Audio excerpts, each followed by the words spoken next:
This is your dose of daily market wisdom with master trader Nick Santiago. Starting from humble beginnings, Nick has been beating the markets for over 2 decades. He shares with you his take on the profitable trades that will have you moving towards financial freedom in no time at all. To see an in-depth review of his track record and much more, go to inthemoneystocks.com. Welcome. This is your daily dose of daily market wisdom with master trader Nick Santiago. I'm Kerry Lutz. Today is 1/19/22, show number 357. So the markets are trying to rebound from yesterday's dismal performance, Nick.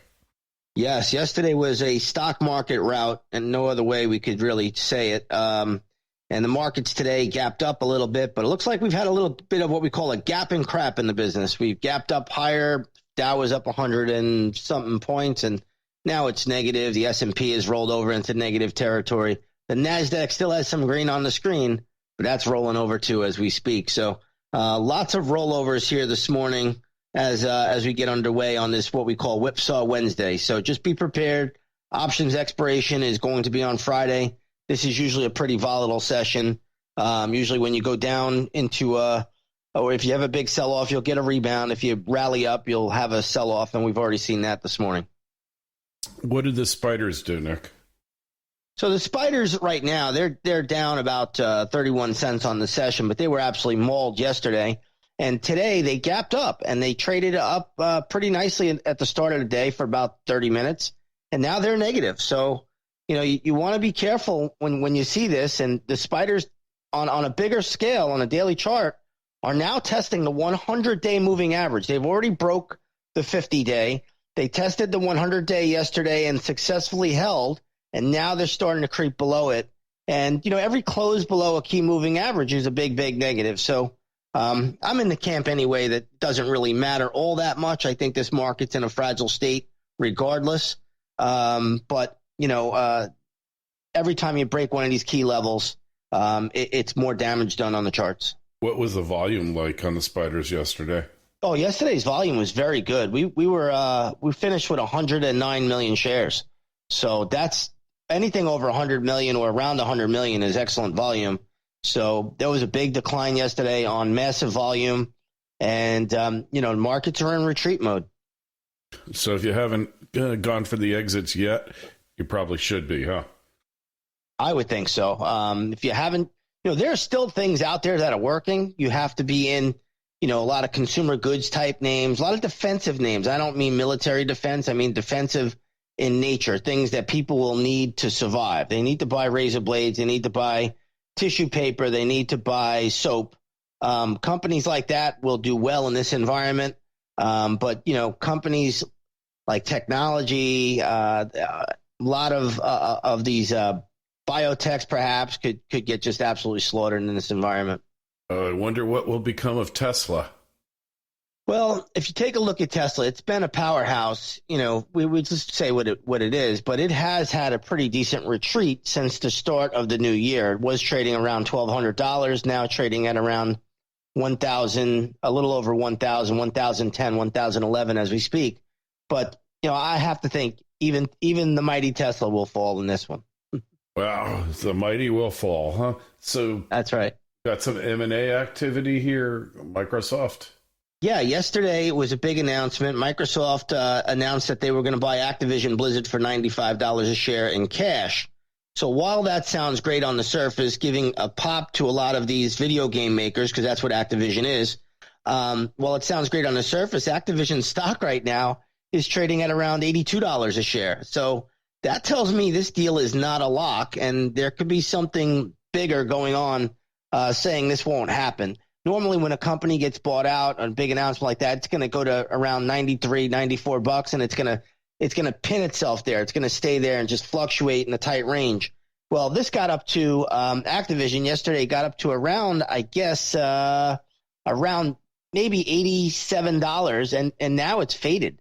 So, trading at around 82 bucks. So that just tells me this deal may not go through. I don't know if it'll be a regulatory issue, but it's not acting all that well. So just giving anybody that's in that a warning.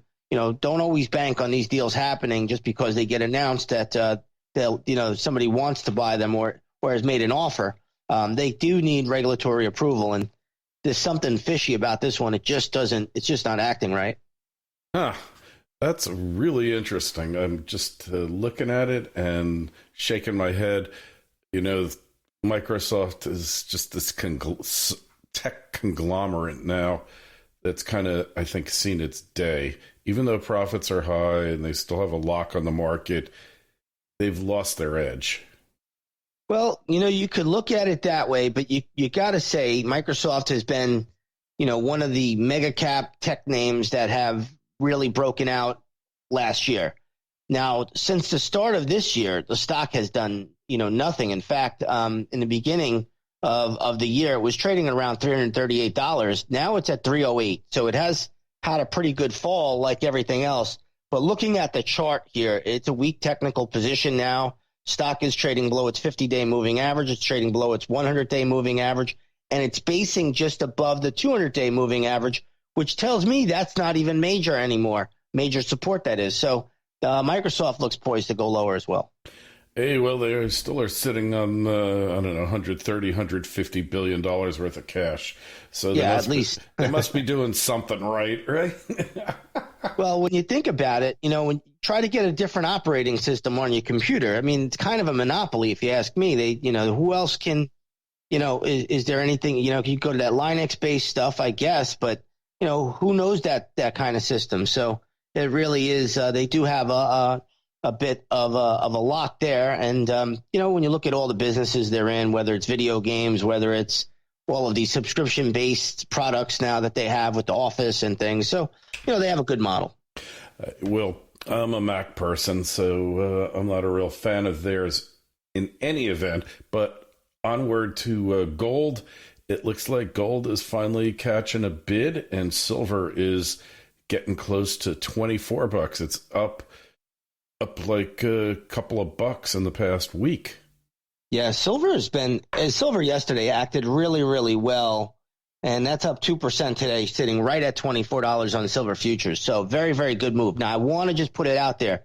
There is a fair amount of resistance right here. In fact, I'm going to say a lot of resistance at 24 on the daily chart. So just take that into consideration for silver. As for gold today, gold futures really are cranking up pretty nicely too. They're up 25 points. That's a gain of 1.4% on gold futures, sitting right now as we speak at around 1837, 1838. And, you know, that's a really, really nice move as well. So gold futures on a daily chart will have resistance at around 1847, 1846. So they still got some more upside here before they hit a little bit of a stall out.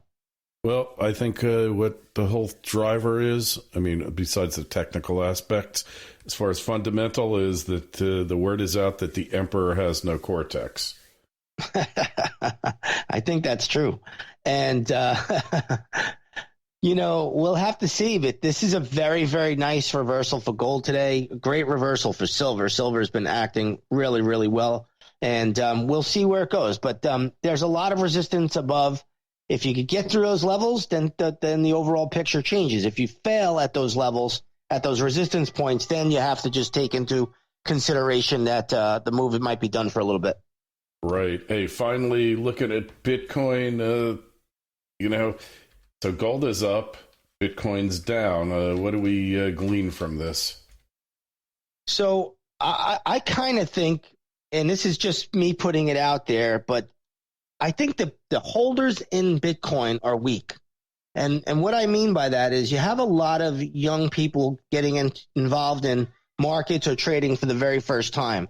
Look at a stock like Robinhood. And I'm not saying Robinhood is Bitcoin, but a lot of those people own cryptocurrencies. And Robinhood was a stock that was, when it debuted, went as high as, I believe, don't quote me, but I think it was $85. Now it's $14.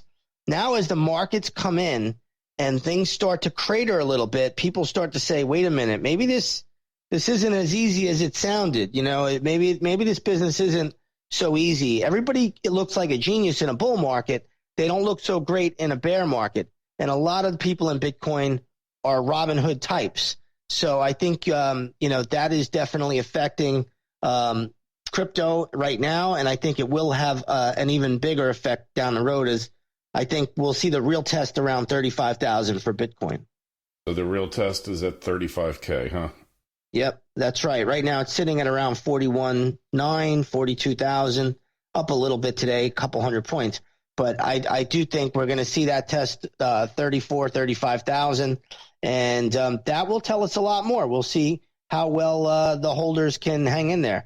But overall, the type of people that are in crypto, and I know many because I see these guys at the supermarket. I can't walk in my local supermarket without getting attacked by 20, 30 people asking me about Bitcoin. Hey, well, the old saying, when the when the Uber driver is recommending crypto to you and the pole dance instructor is a crypto authority, it might be time to watch out below. I couldn't say it any better. Sounds something I think I once heard from Joe Kennedy. Yeah, well, we've updated a little bit. Joe Kennedy said, and Ben Graham said, when the boot black, that's what they call the shoe shine boy, and the elevator operator are giving you stock tips, it's time to head for the exits. That's right. That's right. And now everybody's a crypto expert, but hey, I've got a small position in it because when the rest of the thing blows up, who knows what'll be here. But I wouldn't put all my eggs in one crypto basket, that's for sure. That's for sure. All right. Well, that's it for today. Make sure you go over to Nick's site, inthemoneystocks.com. See how he's beaten the averages for decades. The Twitter feeds at ITMS, at Nick Santiago01, and at Kerry Lutz. And shoot your emails to me, KL@KerryLutz.com. Nick, we'll talk to you on Friday. Sounds good, Kerry.